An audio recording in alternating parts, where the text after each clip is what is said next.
This week on Moyers and Company. We have this kind of community of rich people who genuinely believe that they are the wealth creators and that they should get every advantage and break, whereas everybody else is a parasite and they're living off of them. How dare they have the gall to actually argue that too much regulation of American financial services is what is killing the economy? Funding is provided by Carnegie Corporation of New York, celebrating 100 years of philanthropy and committed to doing real and permanent good in the world. The Kohlberg Foundation, Independent Production Fund, with support from the Partridge Foundation, a John and Polly Guth charitable fund. The Clements Foundation, Park Foundation, dedicated to heightening public awareness of critical issues. The Herb Alpert Foundation, supporting organizations whose mission is to promote compassion and creativity in our society. The Bernard and Audrey Rappaport Foundation. The John D. and Catherine T. MacArthur Foundation, committed to building a more just, verdant, and peaceful world. More information at macfound.org. Ann Gumowitz. The Betsy and Jesse Fink Foundation. The HKH Foundation. Barbara G. Fleischman. And by our sole corporate sponsor, Mutual of America, designing customized individual and group retirement products. That's why we're your retirement company.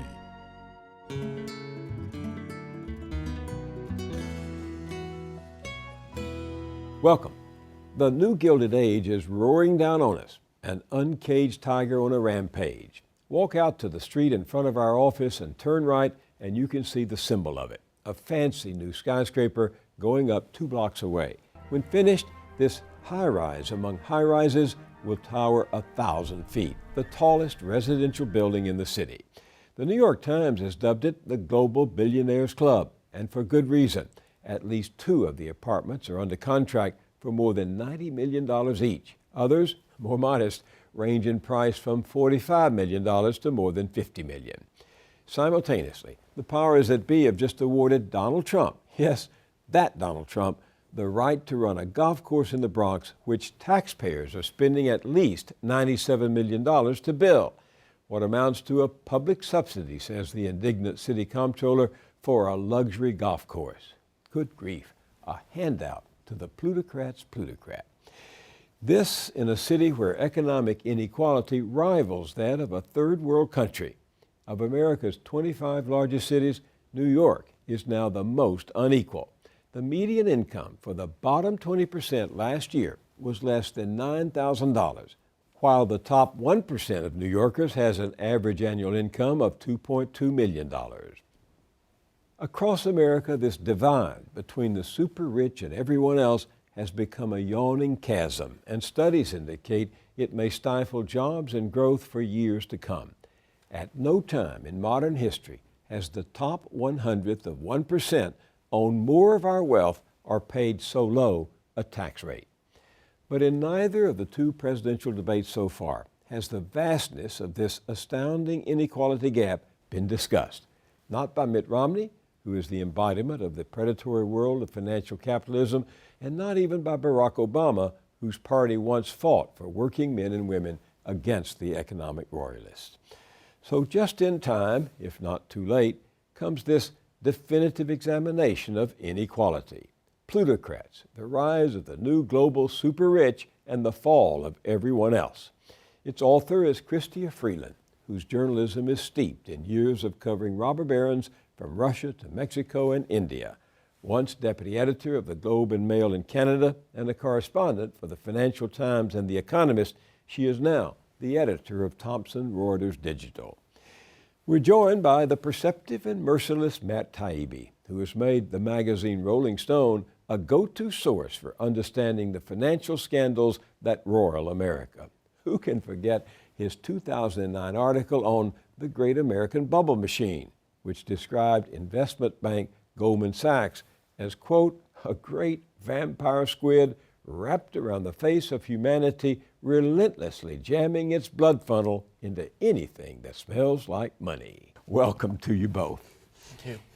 Income inequality has soared to the highest level since the Great Depression, with the top 1% taking 93% of the income earned in the first year after the recovery, the first full year after the recovery. Why are the two candidates not talking about inequality growing at breakneck speed?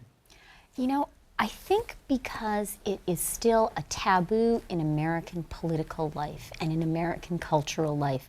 One of the economists I talked to, he works for the World Bank, and he said to me, you know, and he's a specialist in income inequality, and he said, when you go to think tanks and you say you'd like to do a study about poverty, they say, that's fine, that's great, we're happy to fund it, because writing about poverty makes everybody feel good and feel that they're being charitable and beneficent. But if you say, actually, I want to study income inequality, and even most dangerously, I want to study what's happening at the very top of the distribution, what Branko Milanovic said to me is the think tanks immediately pull away because they say our donors won't like it, and that actually challenges the whole economic setup of the United States and of Western capitalism. It's very, very threatening, and I think that that's why you've had the billionaire class. You know, the minute Barack Obama, I would actually say rather gently, suggested that the millionaires and the billionaires should pay a little bit more, you had immediate cries of class warfare from the plutocrats, and very emotional. You know, there was an activist investor who sent an email to his friends. The subject line is battered wives. And in the email, he compares himself and his fellow multimillionaires to battered wives who are being beaten by the president. He actually uses those words. And I thought it was really interesting in your book how you pointed out that Bill Clinton himself responded to Obama's criticism by saying, you know, I would have done it a little bit differently. I think, you know, you can't attack these people for their success. And I think that's very relevant because if you go back in time, it wasn't always this way.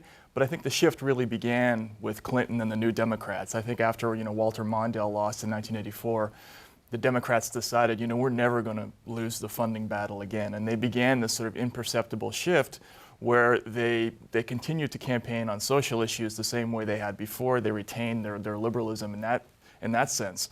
But economically, they began to side more and more with Wall Street and more with the very rich. And I think we've now reached the point where neither party really represents the very poor in the way that the Democrats may be used to. And so that's why you don't see it in the debates, because neither party is really an advocate for that kind of left behind class anymore. It is the people at the bottom, as Matt says, but it's also the people in the middle. Right. You know, the middle class is being Decimated. hammered. Those Yeah. jobs are hollowed out. And where are the people pulling back and saying, okay, technology revolution, we love it. Globalization, I love that too, and I think it's great people are being raised up in India and China and now Africa. But let's think about how our society and our politics need to change to accommodate this. And no one is doing that. And meanwhile, the guys at the top who are doing so well actually are saying, we need to slant the political system even more in our own favor. Why are we so passive about this? Well, I think first of all, the poor in this country have been incredibly demoralized. Whether it's the relentless attention of bill collectors, or if you go to poor neighborhoods. I was out in Queens last night interviewing a kid who's been stopped and frisked 70 times already. He's 22 years old. You have this constant interference by the police if you live in a bad neighborhood. There are all these obstacles to getting up and rising up and having your own voice. And also, I think in the media, we get these relentless messages that being poor is actually your own fault, and that people who are rich deserve to be rich. And a lot of Americans are disillusioned about their situation. They actually do believe on some level that if they're poor, they deserve to be that way. I think and so they're reluctant to go out and revolt the way maybe Europeans in the last century, early in the last century, would have. Left unanswered, where does this vast inequality take America? Well, I think to a very bad place, and I see two real and present dangers. One is that you see an increase of the political capture. Of the political capture. So of the people at the very, very top capturing the political system, and most crucially, I think something that an economist, a guy called Willem Boyter, who's the chief economist at Citigroup, he calls it cognitive capture, where he says, look, it's not like this vast conspiracy. It's not as if, everyone is on the payroll of the plutocrats. And this guy, okay, he is now the chief economist of Citigroup. He wrote this when he was an academic economist. But so he's hardly, you know, some kind of Marxist on the barricades. His argument was that part of the reason the financial crisis happened is the entire intellectual establishment, not just people inside investment banks, but regulators, academic economists, financial journalists, had all been captured by the financial sector's vision of how the economy should work, and in particular, light touch regulation. And I think there is a broader cognitive capture of, you know, you might call it the intellectual class, the public intellectuals, around, you know, maybe the inevitability of plutocracy, you know, as Matt was saying, this notion that if you're poor, it's your own fault, you're part of this dependent 47%, unions are very bad, all of that sort of stuff. So I think that that cognitive capture increases, and I think what you see increasingly is, you know, elites like to think of themselves as acting in the collective interest, even as they act in their personal vested interest. And so what I think you end up seeing is social mobility, which is already decreasing in the United States, being increasingly squeezed. You see particularly powerful sectors, finance, oil. I would say the technology sector is going to be next in line, getting lots of government subsidies. And meanwhile, I think you see much less money spent on the things that the middle class and the poor need. That's why you have this, you know, full-bore attack on entitlements, right? Why is the plutocracy so enthusiastic about cutting entitlement spending? Because they don't need it, but they're very worried about their tax where was that dollars outrage funding when the $5 trillion or $6 trillion in bailouts right. was coming their way? So I really worry about that. And then the other thing that I worry about is you do start actually stifling economic growth.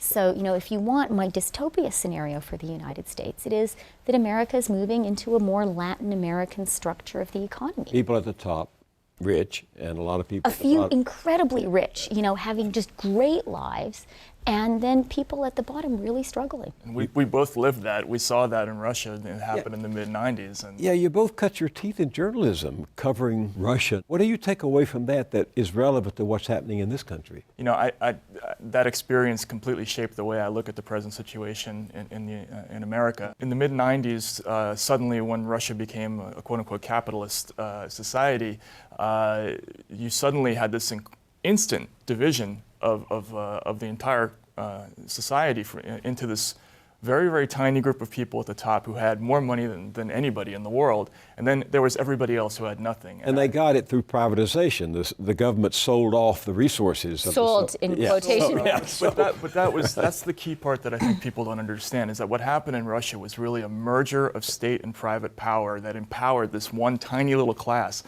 There was this moment in Russia's history called loans for shares, the loans for shares privatizations, where a few people, a lot of them were ex-KGB types, were essentially handed the jewels of Russian industry by the people in the Yeltsin government. There were companies that were put in charge of their own auctions. So they were all in charge of their own auctions. They're all in charge of their own auctions. So you would have an auction for an oil company, and a bank would be put in charge of that auction, and the bank magically, you know, would win the auction for the oil company, which is worth, you know, billions or even hundreds of billions of dollars. And that's how they instantly created this super wealthy class of people, and everybody else had nothing. This one story, for me, this image that I'll never forget, I went to a coal mine up in the Russian Arctic North, where workers hadn't been paid their salaries for 9-10 months at a time. And when I went to the mine owners, the first thing they wanted to do was to take me to their bright, shiny new lounge that they had built for themselves and show off their brand new slate pool table that they had built with the money that they weren't paying to their workers. And that, to me, perfectly expressed the divide in modern Russian society. You had these people who were living off nothing on the one hand, and then you had these super wealthy people who had been enabled, who just kept the money for themselves. And that's, I think, you know, it's a caricature of what we're experiencing here in America, but I think that's where the world is drifting toward now. You write about some of these super rich, not only with insight, but with empathy. That is, you got to talk to a lot of them. You have moved among them as a financial journalist, been to Davos and other places like that. And I'm wondering, how did you crack what is clearly a tight-knit world?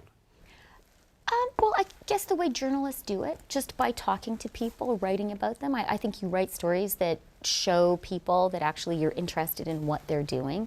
And what I would also say is, I believe in capitalism. And I also actually believe in globalization and the technology revolution. If you gave me the option of turning the clock back to the 1950s, I wouldn't do it, partly because I'm a woman and things were not that great for us then. And it's important, I think a mistake that the left can make in criticizing income inequality is to behave as if this is entirely a political confection. It's entirely about political capture. There are no genuine, legitimate, and actually benign economic forces driving it. Because I think there are. I think the winner-take-all economic dynamic is something that is existing separate from the politics. The politics in the United States are exacerbating that division rather than mitigating it. But I do think that when you pull back and look at the global picture, which is something that was important for me to do in the book, it becomes a little bit harder to say this particular American tax break or even this particular American financial reform is the only thing driving income inequality. Because the really remarkable thing is the extent to which this is a global phenomenon. It's happening across the Western industrialized world. I'm Canadian, so I'm practically born a socialist in the view of many Americans. But even in Canada, income inequality is increasing. It's even, for a while in the economic literature, the one outlier was France. And so insofar as economists make jokes, they would say, oh, the French, they have to be exceptional even in this area. But now you're seeing it increase in France too, and you're seeing it increase in the emerging market economies. So I think we do have to accept that there are some economic drivers. Now those economic drivers are partly put in place by the politics. It was politics that allowed globalization to happen. And in the United States, really crucially, and I think you can't emphasize this too much, look at what happened with the tax code. In the 1950s, this era when America felt itself to be a very conservative society, and it was, the top marginal tax rate was above 90%. 91%, I believe. Right? Just think about that. Imagine if Barack Obama had said in the debate this week, you know what, Governor Romney, I think America in the 50s was a wonderful place. That was the age of the greatest generation. They too faced a real budget deficit they had to pay off, and the people at the very top were willing to pay a 90% top marginal tax rate. Would you be willing to do that, Governor? I mean, imagine if he had said that. You cover some of the same crowd that Chrystia is writing about, but you do so with complete irreverence. Now, do you still gain access to them, or have all the doors been slammed in your face? Well, the very, very top people won't talk to me. I don't have access to the same people that Chrystia maybe talks to, but I do talk to a lot of people who work on Wall Street. In fact, I got started down the road of this whole topic, after I wrote a couple of articles, and then suddenly there was this outpouring of people from Wall Street who suddenly wanted to talk to me because they were upset about the direction that the financial services industry was taking. So I'm hearing a lot from people sort of from the middle on down on Wall Street, and what they're really upset about is corruption, is this merging of state and private power where the losers don't lose anymore. I think the people who get really upset are small hedge funds, small banks, and they see companies like Citigroup and Goldman Sachs and JP Morgan Chase make mistake after mistake, and they get rewarded for it, but with bailouts and an even greater market share than they had before. And so, my analysis is informed by those people, and I think Chrystia and I agree about a lot of things, particularly about the growing divide and how extreme it's become. My analysis just might be a little bit angrier, just because from the point of view that I'm particularly looking at is the corruption and the use of force and state power to keep the divide where it is and increase it. You both have pointed out that we tend to talk as if Wall Street and the plutocracy were a monolith, but it's not. Do you think there is a civil war within the 1%? There's absolutely a schism developing in this community. Think about it just on one level, on the level of banking, right? If you have these too big to fail banks, everybody in the world knows that nobody's going to allow the very biggest commercial banks to go out of business. It will never happen. 2008 proved it, that if they ever get in trouble, the government will come in and rescue them. So what does that mean for those banks? It means that it allows them to borrow money more cheaply because anybody who lends them money knows they're always going to get paid off. The government, if in the worst case scenario, they're going to get paid off. So this gives them an inherent financial advantage over the small regional commercial bank, which does not have that implied government guarantee.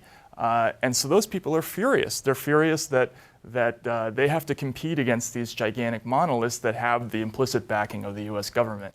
Then there's the other problem of corruption. And I hear all the time from hedge funds, these smaller guys who believe that some of the big investment banks are selling them out to even bigger hedge funds that are giving away information about their positions to even bigger clients so that somebody else can trade against them. Or maybe the banks themselves are front-running their positions and trading against their own clients. There's this schism developing between the smaller guy, the medium-sized financial player, and the very, very big, too big to fail companies that are perceived as getting a break, getting the backing of the government, and also are perceived as getting away with stuff that they wouldn't get away with. I agree with Matt, and I think what you're really seeing actually, it's sort of the battle of the millionaires versus the billionaires. Right. Because this winner-take-all dynamic is not just between, the 10% and the 90%, or the 1% and the 99%. What's quite interesting and leads me to really believe that there are some deep economic forces involved is it's happening just as much within the top 1%. We saw it in the recovery. You cited those statistics, Bill, about 93% of the recovery going to the top 1%. 37% of the recovery went to the top 0.01%. So even in there's even more of a gap.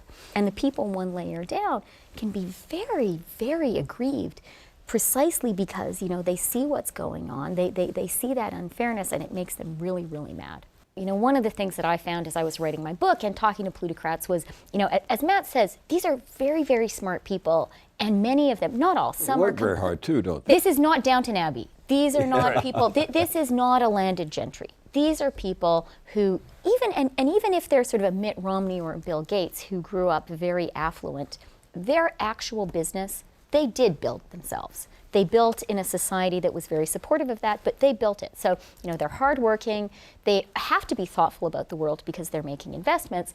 And what I found was very interesting was they were very keen to divide the world into the good plutocrats and the bad plutocrats. And what was very funny was everyone was happy to make that division, but everyone felt that they themselves and their particular type of business belonged to good plutocrats and somebody else belonged to bad ones. So you talk to the Silicon Valley guys, they love talking about this, especially after the financial crisis, because their view was, of course income inequality is a problem. Of course there has been state capture by those bad guys in New York. Right. We, however, are the innovators. We created value ourselves. We are completely pure and good.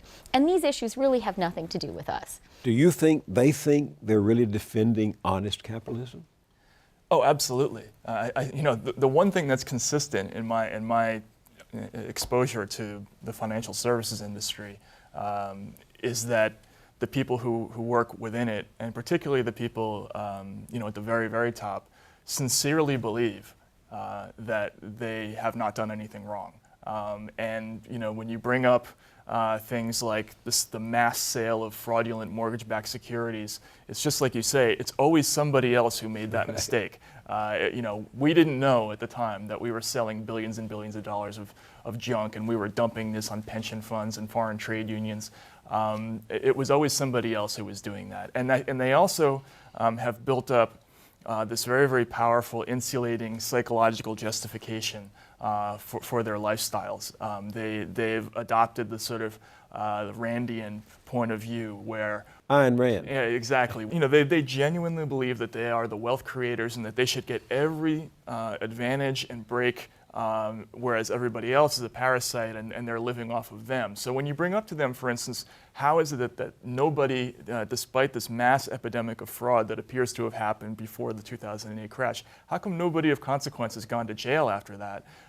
They always argue against more regulation and more enforcement because they say we need air to breathe, we need room to create jobs, and this is just counterproductive to put people in jail. It'll cast a pall over Bill, society. this very sincere, absolutely sincere self-justification, I think is one of the most dangerous things that's happening, because in our society, and I would say this is particularly powerful in America, really since the Reagan era, there has been this vision of the successful business person as really a leader for the whole society. And there has been a view that the business person, what he thinks, and by the way, all of my plutocrats are men, but what he thinks about how society should be ordered, we should all listen to, because he, after all, is the hero of our time, is the hero of our capitalist narrative.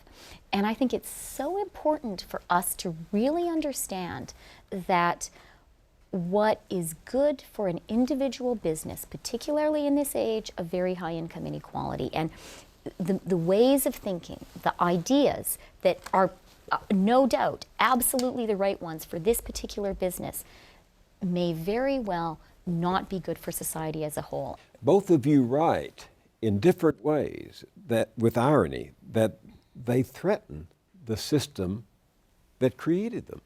Well, this was another thing, another image from Russia that always stuck in my mind. I studied in Russia when it was still communist. I remember going through the countryside, and you had all these villages, and people walked around in the villages, and then suddenly in the mid to late 90s in Russia, you drove through the Russian countryside, and suddenly there were these big brick houses that had these huge walls on the outside, these big brick walls with guards on the outside. It was the rich had sort of built this wall that insulated them from the rest of society. They were there was one society on one side of those walls, and then one society on the other side of it. And I think that's where we're headed now. We have this kind of community of rich people who sort of hop from place to place, and they never have any sort of intercourse with the rest of the world. Disconnected. They're completely disconnected, and so they've built this kind of nation where inside it's all nice and everything works logically and it makes sense to them, but they never really see what goes on the outside. Do they feel entitled? Yes, absolutely. And for what reason? Because they are treated so well. So my favorite story about this was I was at Heathrow Airport about to go to a fancy conference, and I ran into someone also going to the fancy conference, a Silicon Valley senior technology person.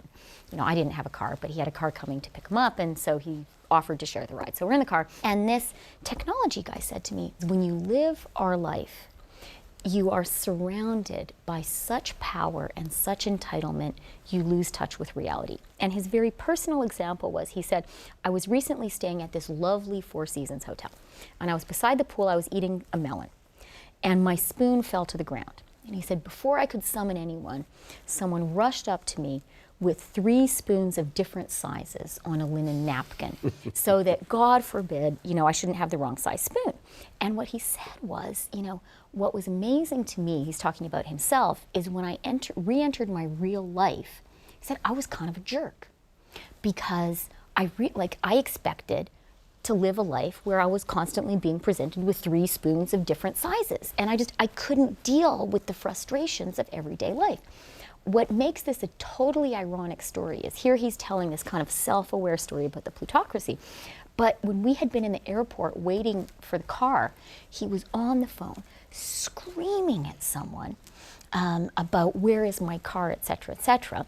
So this is, morning in Heathrow, middle of the night, in San Francisco, and he's yelling at someone there because she hasn't organized his car and we had to wait for 5 minutes. And then he tells me this story about how entitlement can make you not an ideal person. That kind of says it all, right? Well, but political behavior is another thing, and there's no doubt in either of your minds, is there, that they tilt the rules in their favor through their influence and power over the politicians. No, absolutely. Our own government relaxed the regulations, upended the rules, level the laws to make way for them. They have this power and influence over the government and they've been continually deregulating the atmosphere to legalize whatever it is that they want to do, whether it's the mergers of insurance companies, investment banks, and commercial banks. The derivatives, the Commodity Futures Modernization Act of 2000, they lobbied heavily to create a completely deregulated atmosphere for that, and we saw what happened with that in 2008 with the collapse of companies like AIG. They've been incredibly successful in creating their own landscape where they get to do business the way they want to do business. And what I think is crucial is this is not framed as, I want government to do this so I can get rich and my company can prosper. This is framed as, we need to do these things for the greater good. And this is where I think another big problem in America today is a disempowering and a devaluing of the role of government and of its authority as an independent, respected, arbitrating body in the center of the ring. And one of the great contrasts for me in the past decade has been looking at what happened in bank regulation in the United States and looking at what happened in Canada. Matt has just spoken about bank mergers. And with hindsight, one of the great brave decisions taken by the Canadian government was to not allow the Canadian banks to merge. They wanted to. Huge lobbying effort, and they made the same arguments about, if we can't merge, we'll never operate on a global scale, Canada will be left behind, we'll be a provincial backwater. And the government just said no. And that decision, I think, flows directly into the Canadian government's ability to regulate the financial sector. Leverage at US levels was not allowed. And the consequence was Canada didn't have a financial crisis. It's the only G7 country that didn't have to bail out its banks. So government can actually hold the line. But not if it's captured, Chrystia. Not if it's captured. Not if it's captured. And so... And it is captured. But now we're completely captured. With the banking example, now we have these banks that are literally too big to fail in America because we didn't do the same thing. But government can act. I mean, I think it's important not to have a council of despair, that you can have a sophisticated, industrialized Western economy. People can live, civilized lives. They can have bankers. Their bankers even, maybe they're not going to earn $25 million, but they can earn $5 or $6 million. They can be perfectly affluent. And government can actually stand up to its banks and stand up to other sectors of industry and say, you know what, I'm sure that would be great for you guys. My judgment is it's wrong for the country and you're not going to do it. They resent any criticism despite all the advantages and entitlements they have. They also exhibit disdain, as Mitt Romney made clear in that infamous or famous 47% video, when he talked about other people being dependent on government. I've heard that attitude more than once, and not just from Mitt Romney. I think it's consistent with this mindset. There's an intellectual atmosphere that these people, I think, have to work within in order to justify a lot of what they do, because you have to be completely disconnected from the real world in order to do things like sell fraudulent mortgages to a state pension fund. If you're actually thinking about that, you're taking somebody's life savings away when you do that, but you can't think about that. Matt, you quoted the billionaire Charlie Munger of Berkshire Hathaway, who said, anyone who wants to complain about the Wall Street bailout should realize they were, quote, absolutely required to save your civilization. What did he mean by that? Well, again, this group of people believe that all of civilization depends on their health and their well-being. So when they were threatened in 2008, when they were all about to collapse, it made absolute sense to them that the government should immediately intervene and give them as much money as they needed to not only to get back on their feet, but to restore their lifestyles to the level that they had been accustomed to. So I'm going to step in as a voice in favor of the bailout. I think that Munger was right. I do actually Saving believe, civilization? Yeah, I think it was. I think that the bailouts were absolutely essential. I think that had there not been a bailout, which, by the way, let's remember, voices on the right as well as the left were objecting to the bailout at the time. I think had there not been a bailout, you would have had a much more severe crisis. You would have had a full financial collapse and a much, much deeper economic recession. Now, I think where you can and should criticize is, first of all, why was the crisis allowed to happen in the first place, and the regulatory failure beforehand. I think second of all, where were the strings attached? And actually, Charlie Munger's great business partner, Warren Buffett, drove a much harder bargain with Goldman Sachs than the US Treasury did. 2008 is not so long ago, and already the anti-regulation chorus is so strong. I think the re-regulation was not done well at all. But the fact that people are already making a very, powerful and proud argument against government regulation. Bankers are making this argument. I mean, how dare they? How dare they have the gall to actually argue that too much regulation of American financial services is what is killing the economy? Right. Just to be clear, I actually agree that the bailouts were necessary. What I completely disagree with was the way they were done. They just simply threw a whole bunch of money at this community and didn't have any conditions at all. They didn't sweep in and change any rules. After the SNL crisis, for instance, we went in and there were massive criminal investigations. We put 1,000 people in jail. There were no such investigations this time around. So this was just making everybody well again and restoring everybody to the status quo, which I think was a major mistake because it produced precisely the result we're talking about now. It allowed everybody to think that the previous status quo was okay. Let me talk about the CEO class, because it seems almost every day now there's a new story of some CEO, some boss of a big company who's attempting to tell voters to vote as they say. What do you make of that? If you really see yourself as a job creator, someone who is not just pursuing their business interest in getting richer, but someone who is creating jobs, doing great things for America and for your workers, and you also sincerely believe that Barack Obama is a bad guy, then you feel you have to help your workers to understand this. You have to let them know that you, the job creator, believe that this job creation, of which they are the fortunate beneficiaries, that engine is going to slow down. It's going to grind to a halt. Do you see this as different from what unions do in urging their voters to go out and vote for the candidates of their choice? Do you see it differently? I think it's a little different just because there's an implied threat. It's very, very vague, but if the CEO of your company suggests to you that you have to vote for Mitt Romney or you have to give money to the Romney campaign, I think the tendency to not break ranks is going to be a little bit stronger than maybe it would be in a union. But I think it grows out of this. Companies and corporations, they're not democracies. They're authoritarian structures, and the people who work in those companies, they start to adopt those attitudes after a while, and especially the people at the very top. I think they've begun to actually believe that their authority extends beyond that, and I just think that people, it's a little bit different when your boss tells you to do something than when your union brothers tell you to do. Matt, you have written a lot about the tax code and these plutocrats. Exactly how do they work the tax system? The plainest example is Mitt Romney. He if you look at his tax returns, he paid rates of 13%.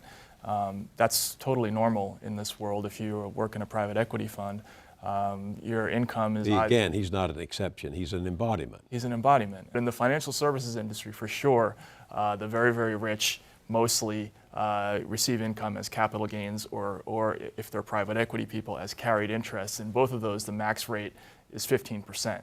So people who make $20, $30, $50 million a year, like Mitt Romney and like Steve Schwartzman or whoever it is, they pay half the tax rate of a nurse or a doctor or a fireman or a teacher, and it's considered totally normal in that world. So they really do consider tax reform a threat?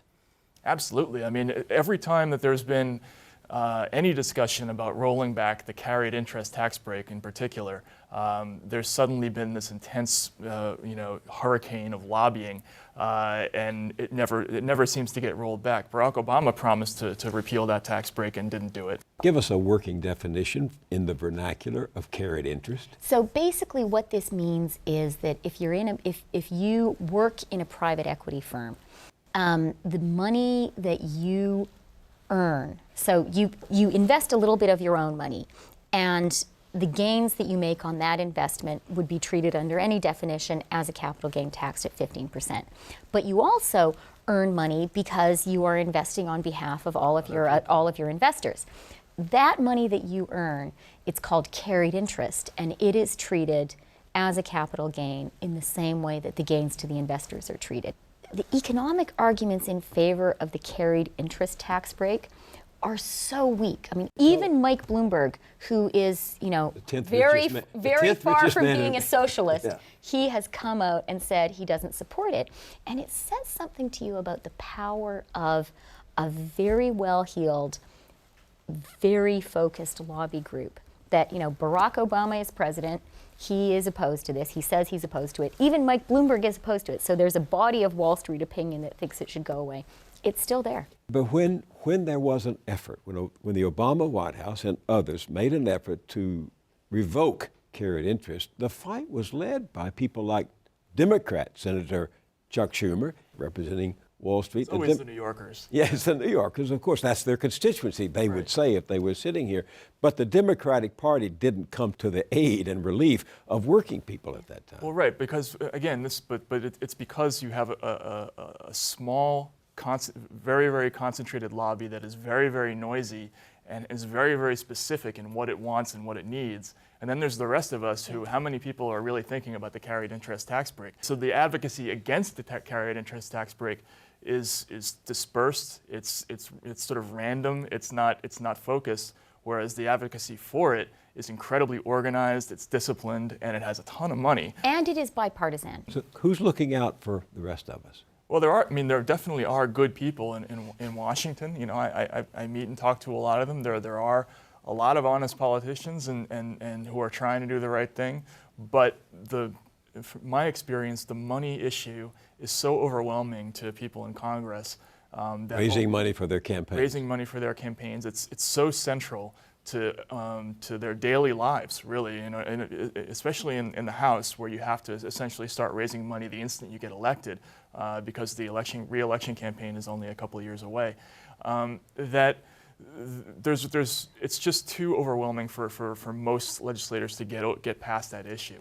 Despite how the plutocrats have reacted to Barack Obama, he does not seem to be like FDR taking on the economic royalists, or like Theodore Roosevelt fighting the guys he says are taking the country down. How do you explain Obama's attitude toward these plutocrats? Barack Obama, in many ways, is one of them. He is educated the way a plutocrat is educated. He had an opportunity to join the plutocracy. He could very easily right now be a top corporate lawyer, and they know that. He thinks the way they do. He's a technocrat in the accepted manner of the current plutocracy. And I think they like that. I think that's why he had such a strong reception in 2008. So I think that's one element. Another element, though, and I think that this is something that sort of bothers them, is he isn't overawed by them. And that kind of bugs them, too, because they do think they're pretty great. To answer your question about, why doesn't he take the sort of fish-shaking attitude of an FDR or a Teddy Roosevelt? I just think Barack Obama has surrounded himself with people like Larry Summers, like Bob Rubin, and I think he's accepted a lot of the justifications and the arguments that come from Wall Street and the business community. So I don't think he feels genuine class-based rage towards this community. I just don't think that's in him. I think if you listen to Rush Limbaugh and Sean Hannity and the likes, they really believe that somewhere under there's this raging socialist, and there's Lenin ready to break out and put them all up against the wall in a firing squad. That guy just isn't there. He really is more one of them than they think. So you don't think he's fighting a class warfare as the right says he is?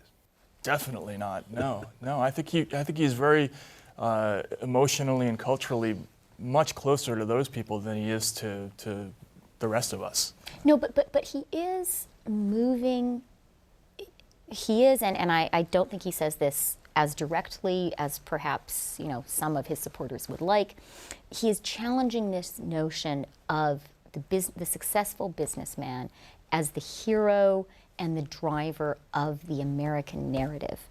And that actually is a big, if you think it through to its logical conclusions, that is a big challenge. And I think that accounts for this hurt, this seemingly completely disproportionate emotional reaction. He's made a rhetorical mistake in the way he's occasionally described this community, and that's what's inspiring this whole reaction against him, this feeling that we are like battered wives because they've occasionally been described as rich. So it's easy to laugh about this, and we should, but this hurt feelings, the fact that this is really playing out in the emotional space as well as in the balance sheet space, I think is really an important point. I think it's hard for us civilians to get it because it seems so absurd. You know, really? That would hurt your feelings? Are you so thin-skinned? But it is real. And I think that it's real for a reason, which is I think that Barack Obama, the Democratic Party, but also the political discourse more generally, is posing an existential threat, or certainly an existential question to the plutocrats, which makes them very, very anxious. I haven't heard that, Chrystia. Well, I'll tell you what Barack Obama it is. said in the debate this week that No, but I'll he tell sounded you- like he said, I'm for free enterprise. I'm for free enterprise too. But what he has sound started very tough to say, on them. No, but there's an underlying point that he does make. I think he should make it more explicitly, which is to say that American capitalism is not working the way it was in the 50s. That we are not living in a time when a rising tide is lifting all boats. That we are seeing the people at the very top take off. Their economic fortunes actually disconnect from those and from those leaving everybody Earth. else. And they're not dependent. You know, that old Henry Ford model where you needed the middle class to be well paid to buy Henry Ford stuff, that has broken down. And we can argue a lot, and we should, about the reasons. But the facts are that it has. And to say that, to actually state that, is profoundly threatening because it starts to break down this equation of my wealth equals my virtue. The size of my bank account it isn't just good for me, it is a manifestation of my civic contribution. And that in some ways is Mitt Romney's campaign. He's saying, I'm a successful businessman, so I will make a good president. And Barack Obama, he is actually saying, you know what? I don't think that equation works and is automatic. And actually, in saying that, the plutocrats are not wrong to detect a very powerful ideological challenge. If the plutocrats keep on winning, if they manage to avoid tax reform, if they keep low regulation, if they get a president who is sympathetic to them or even enables them, what's ahead for us? Well, I mean, I fear that what's ahead is just the continual worsening of the situation. What we've seen in our lifetime, even since we've come back from Russia, is this decimation of the middle class in America. If we continue on this path, what we'll end up with is Russia or some other third world country where, again, you have this handful of people who are protected and who have expanding wealth, and then there's just this sort of massive population of everybody else, and that's what I worry about. I would like to really issue a clarion call to progressives, because I think the progressive public intellectuals are to blame as well. I think a big reason people aren't protesting is no one is offering sufficiently compelling alternatives and solutions. And when you think back to the history of the Industrial Revolution, the progressive era, the New Deal, these were brand new ideas and brand new institutions designed to cope with changed economic circumstances. What I think is the challenge for everyone who is worried about this, and I think all of us should be worried about it, we should be terrified, but I think we need to start taking the next step, and we need to realize the 1950s are not coming back. What angers me sometimes about these debates is people talking about manufacturing jobs coming back.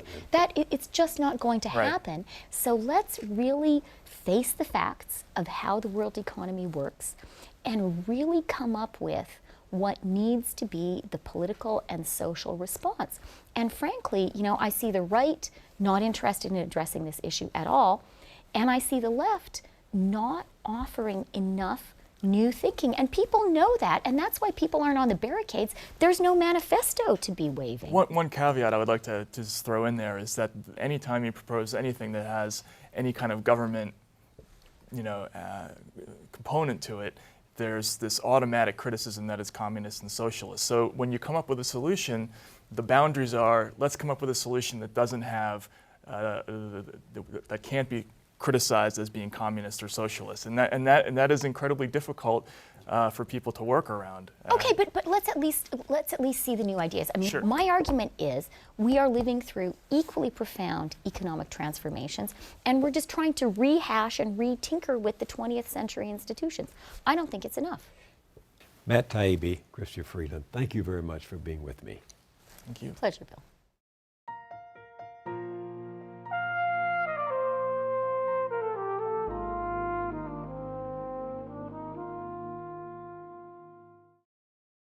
Here's a significant revelation of which you may not be aware.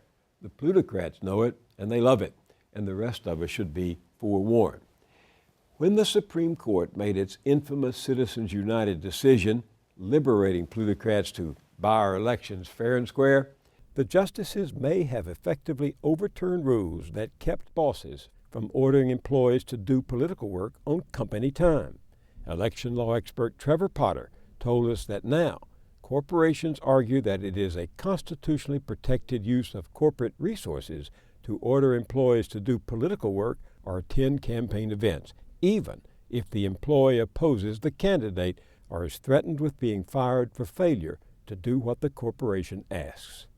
Reporter Mike Elk at In These Times magazine came across a recording of Governor Mitt Romney on a conference call in June with some business executives.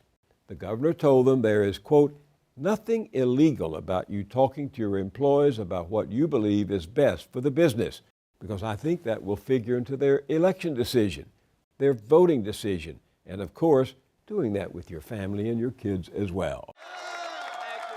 And here's Governor Romney 2 months later, campaigning at an Ohio coal mine. This is a time for truth. I listened to an ad on the way here. I'll tell you, you got a great boss. He runs a great operation here. And he, Bob, where are you, Bob? There he is. Look at all those miners around him, steadfastly standing in support, right? They work for a company called Murray Energy, and attendance at the rally, without pay, was mandatory. Murray Energy is notorious for violating safety regulations, sometimes resulting in injuries and deaths, and the company has paid millions in fines. The CEO, Bob Murray, is a well-known climate change denier and cutthroat businessman. He insists that his employees contribute to his favorite anti-regulatory candidates or else. In one letter uncovered by the New Republic magazine, Murray wrote, quote, we have been insulted by every salaried employee who does not support our efforts. So much for voting rights and the secret ballot at Murray Energy. Mike Elk also discovered that the Koch brothers, David and Charles, who have pledged to spend multi-millions of dollars to defeat President Obama, have sent a voter information packet to the employees of Georgia Pacific, one of their subsidiaries. It includes a list of recommended candidates, pro-Romney and anti-Obama editorials written by the Kochs, and a cover letter from the company president. If we elect the wrong people, Dave Robertson writes, many of our more than 50,000 U.S. employees and contractors may suffer the consequences, including higher gasoline prices, runaway inflation, and other ills. Other ills? Like losing your job? This is snowballing. Timeshare king David Siegel of Westgate Resorts reportedly has threatened to fire employees if Barack Obama is reelected. And Arthur Allen, who runs ASG Software Solutions, emailed his employees, if we fail as a nation to make the right choice on November 6th and we lose our independence as a company, I don't want to hear any complaints regarding the fallout that will most likely come. Back in the first Gilded Age in the 19th century, bosses in company towns lined up their workers and marched them to vote as a bloc. As we said at the beginning of this broadcast, the Gilded Age is back with a vengeance. Welcome to the Plutocracy. the remains of the old USA. That's it for this week. On our website, BillMoyers.com, at your request, we're starting a book club. Our first is Chrystia Freeland's Plutocrats. Read the book, ask questions, share your thoughts. Then let's have a lively conversation. That's at BillMoyers.com. I'll see you there, and I'll see you here next time.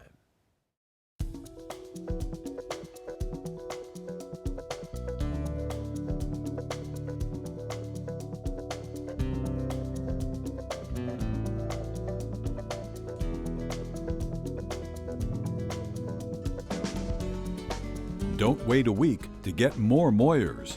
Visit BillMoyers.com for exclusive blogs, essays, and video features. This episode of Moyers & Company is available on DVD for $19.95. To order, call 1-800-336-1917 or write to the address on your screen.